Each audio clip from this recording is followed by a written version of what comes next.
Hello everyone, welcome back to my channel where science beats by Akansha, and today we are going to explore about what if you could delete a single gene in a living organism and watch what happens. Well, that's not science fiction anymore, that's CRISPR. And during my bachelor's research, I explored this same technique. I tried to develop a zebrafish mutant using the same technique, CRISPR-Cas9 gene editing. So, this technique helps to delete a gene from the whole genomic sequence by selecting a particular sequence that you want to target. The gene that I targeted using this CRISPR-Cas9 tool was RO60, which is an RNA binding protein linked to autoimmune diseases like systemic lupus erythematosus.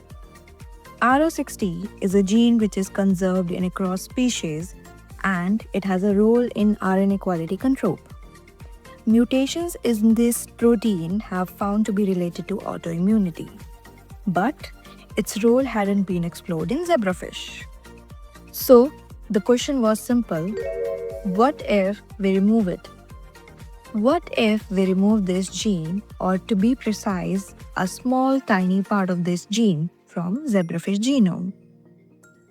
And what do we want you to see? Are there going to be any physical changes in the zebrafish, or are there going to be any internal changes in the zebrafish? And this is what we explored. So, the foremost question comes: why zebrafish model? Why this particular model?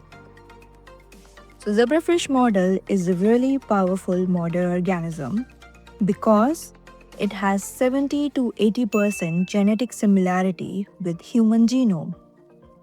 Also, zebrafish embryos are transparent. So, for example, if you inject a fluorescent protein or if you target a particular gene and illuminate it, you can see it with your naked eyes under the fluorescent microscope. And also, the whole genome of zebrafish is fully sequenced, which makes it ideal for gene editing experiments. So now let's talk about what I actually did. First, I identified a CRISPR target site for which I targeted an exon 4 in RO60 gene.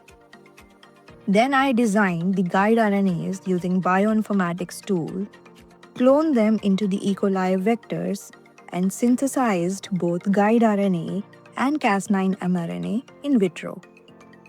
Then comes the most delicate part: micro-injecting the CRISPR components, which is guide RNA and Cas9 complex, into the one-cell stage zebrafish embryos.